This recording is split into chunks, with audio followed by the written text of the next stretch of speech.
doing a little yard work, and I was having a thought about activity level. So there's different kinds of activity. Obviously, there's strength training, my favorite. There's cardio, um, but there's also our non-exercise activity level, which is called NEAT, N-E-A-T.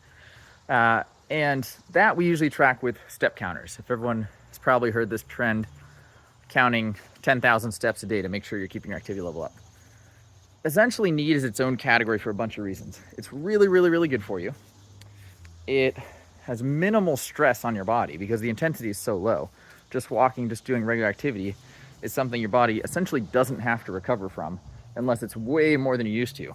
So it can handle a lot. And when we look at effective dosing of these things, like for example, how much cardio should I do to be as healthy as possible? Or how much strength training should I do to be as healthy as possible, age well? You see a U-shaped curve. What a U-shaped curve means is there's a sweet spot. As you do more of the activity, the mortality risk comes down. And as you keep doing more and more of activity, there's a sweet spot where it gets the lowest. And then if you start doing too much of it, you can actually have your mortality risk go up, and there could be problems associated with that. So we see that in cardiovascular training. If you start doing, many, many hours a week, there can be too much stress on your body. Same thing with strength training. There's a sweet spot. Generally 2 to 4 days a week is best for long-term health. I like more than that. It's my favorite. But you can overdo these things. We don't see that with NEAT. If you're talking about step count, if you're talking about your general activity level, it's essentially more is better. I mean, obviously there's going to be some physiological limitations. You can't walk all day and all night. You have to sleep. You have to do other things.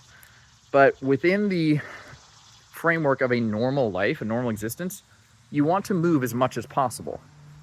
The kind of sweet spot is not 10,000. That's an arbitrary number people made up. It's closer to 7,000. You really see a whole lot of benefits if you get up to that level compared to if you're below it. But still, more is better. Even with diminishing returns you might experience, where every little bit you increase is going to do a little bit less benefit for you, you want to move all the time. And so I got this idea of gardening because one wonderful thing about keeping a garden, there's always stuff to do. You can prune, you can chop, you can mow, you can rake, you can weed, you can water and water and water and water and water. So these are all just wonderful, neat opportunities. Also, if gardening's not your thing, housework. There's no shortage of things in the world that need doing. And this is something, there's an old saying, don't even know where it comes from, but one of my clients and I were talking about it. What's up, Ryan? And it's just, keep things simple. Haul water, chop wood. That's the saying. It's like, do the simple things, do the things you have to do over and over again, and it kind of takes care of itself. That's how NEAT is. Our bodies are built to benefit from being on our feet all day. You want to be moving around doing things. You don't need to be training really hard all the time. You should do that in doses that are appropriate. The rest of the time, keep moving, keep going, do things, stay busy. When your hands are busy, when your feet are moving, your mind is free to think. You'll notice you'll be less stressed, more happy. And you want to have that feeling at the end of the day. We all know this feeling where you've been on your feet all day, you've been busy all day, and you're just excited to go to bed. You're like, oh, I cannot wait to climb into bed, shut off the light, and just completely lose myself to sleep. That is a wonderful feeling that I think is completely underrated, because what do most of us feel? Normally at the end of the night, we're wired.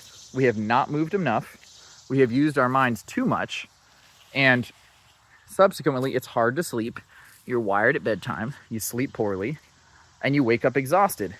So you start the morning exhausted, and you end the day wired and have a hard time going to sleep. We want the opposite of that. You want to be on your feet all day, moving, lifting, carrying, bending, etc., etc., etc., forever. And then you want to go to bed exhausted, completely exhausted, and wake up refreshed after a deep night's sleep. Like, sleep is so important. We know it's so important. We talk about it all the time. This is a missing piece of that. Having a lot of NEAT, having a lot of daily activity that is not intense, that is not using your mind, that is not straining your body, and it's just you keep going and keep going and keep going. That's how you get to that point of falling into bed at night and springing out of bed in the morning, and everything benefits from that. So it's really just that simple. this concept, and I need to work on it as much as anyone else. So this is a reminder for me as well as for you. Haul water, chop wood. Just do the simple stuff and repeat. Thanks.